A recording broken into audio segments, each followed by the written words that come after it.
یہ کہانی ہے ایسے کسان کی جس نے زندگی کی شدید آزمائشوں میں بھی اپنا ایمان مضبوط رکھا۔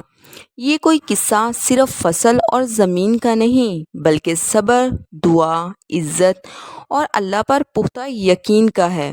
جب تم یہ سنو گے تو دل کے اندر ایک روشنی جاگ اٹھے گی۔ شاید تم بھی سوچو گے کہ حقیقی طاقت انسان کی محنت کے ساتھ اللہ پر یقین کی ہے۔ یہ گاؤں نور آباد کا منظر ہے۔ یہاں کی زمین تھوڑی سی سوکھی مگر لوگ محبت کرنے والے اور نرم دل ہیں۔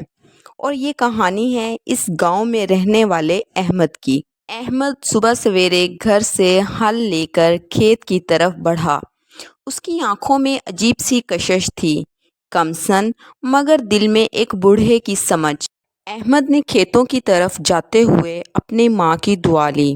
ماں نے کہا، بیٹا گھر جلدی واپس آ جانا، بچے منتظر رہتے ہیں اور گھر میں کھانے کو کچھ نہیں ہے۔ احمد نے جواب دیا، مجھے کھیتوں میں جا کے محنت کرنی ہے، باقی جو میرے پیارے رب کو منظور ہوا وہ ایک دن ضرور ہماری مدد کرے گا۔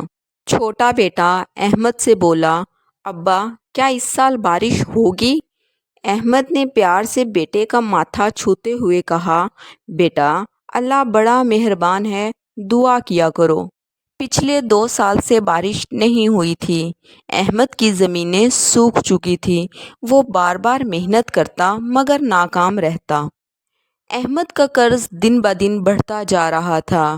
ایک دن گاؤں کا رئیس جس کا نام خان تھا وہ احمد کے گھر آیا اور اسے دھمکی دینے لگا، اگر تم نے میرا قرض جلد واپس نہ کیا تو میں تمہاری زمینوں پر قبضہ کر لوں گا۔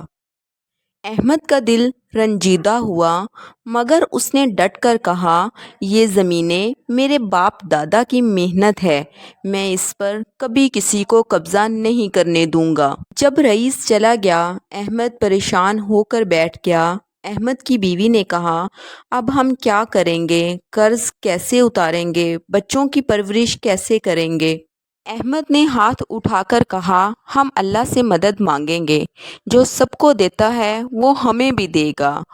میں اپنا سر جھکاؤں گا اور دعا کر کے اپنے کام کو جاری رکھوں گا۔ احمد کی ماں ایک نیک خاتون تھی۔ اس نے احمد اور اس کے بیوی بچے کو حوصلہ دیا اور کہا، بیٹا اللہ تعالیٰ سے دعا مانگو، وہ بڑا رحیم ہے، وہ مدد کرنے والا ہے۔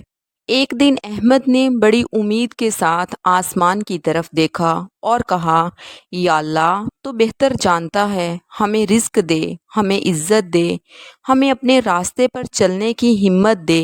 اے اللہ ہم تیرے بندے ہیں، تیرا نام ہے سہارا، ہمیں آزمائش میں نہ چھوڑ، ہماری مدد کر کہ تیرے سوا کوئی مدد کرنے والا نہیں ہے۔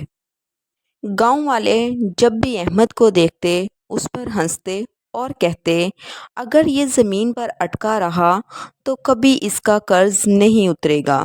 کچھ لوگ کہتے، دعا سے کام نہیں بنے گا، عقل سے بنے گا، زمین بیچ دے اور اپنا قرض اتار دے۔ لیکن احمد نے کبھی ہمت نہ ہاری۔ وہ چھوٹے موٹے کام کر کے اپنے گھر کا گزارا کرتا اور وہ لوگوں سے کہتا، ہمیں محنت کرنے کے ساتھ ساتھ اپنے رب پر بھروسہ رکھنا چاہیے۔ ایک دن رئیس اور اس کے آدمی احمد کے گھر آئے۔ ان کی آنکھوں میں غرور تھا اور کہنے لگے، یہ ہماری آخری وارننگ ہے، اگلے ہفتے ہم تمہاری زمینوں پر قبضہ کر لیں گے۔ احمد پرسکون ہو کر اندرونی یقین کے ساتھ بولا، ظلم کا وقت طویل نہیں، اللہ دکھا دے گا۔ رئیس اور اس کے آدمی احمد کو عجیب نظروں سے دیکھنے لگے اور ہنسنے لگے۔ چند دن بعد جب سب امید چھوڑ چکے تھے، اچانک آسمان پر کالے بادل نمودار ہوئے۔ پہلے ہلکی ہلکی بوندیں آئیں اور پھر بادل برسنے لگے۔ بچے خوش ہو کر دوڑتے چلاتے ہوئے باہر آ گئے اور کہنے لگے، بارش بارش، اللہ نے ہماری دعا سن لی۔ احمد اپنی زمین میں کھڑے ہو کر آسمان کی طرف دیکھنے لگا اور اللہ کا شکر ادا کیا۔ کچھ ہی دیر میں سارا گاؤں جل تھل ہو گیا۔ احمد نے خوش ہو کر اللہ کا شکر ادا کیا اور اللہ کے سامنے اپنے سر کو جھکا لیا۔ کئی مہینوں میں سارے گاؤں کا منظر بدل گیا۔ اب بنجر زمینوں میں ہر طرف ہریالی ہی ہریالی نظر آتی تھی اور احمد کی زمینوں کی پیداوار ناقابل یقین تھی۔ تمام گاؤں والے حیران تھے۔ ایک دن شہر سے ایک تاجر آیا۔ اس نے احمد کی فصل کو دیکھا تو بہت خوش ہوا۔ اس نے فوراً احمد سے ایک اچھے داموں میں تمام فصل خرید لی۔ احمد اور اس کے گھر والے بہت خوش تھے۔ انہوں نے سارے گاؤں والوں کو کھانا کھلایا۔ احمد بہت خوش ہوا، اللہ کا شکر ادا کیا اور تمام گاؤں والوں کو کھانا کھلایا۔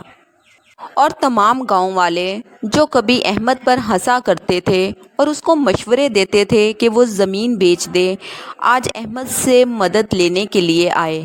احمد نے تمام گاؤں والوں کی کھلے دل سے مدد کی اور تمام لوگوں کو اناج دیا۔ احمد نے رئیس کا تمام قرض واپس کر دیا اور رئیس کی زمینیں پانی کو برداشت نہ کر سکیں اور اس کی تمام فصل تباہ ہو گئی۔ وہ بڑا شرمندہ ہوا۔ احمد نے اس کی مدد کی اور اس کو اناج مہیا کیا۔ اس کہانی سے ہمیں یہی سبق ملتا ہے، جو شخص اللہ سے دعا کرتا ہے اور اپنی محنت کو جاری رکھتا ہے، اللہ کبھی اس کو اکیلا نہیں چھوڑتا۔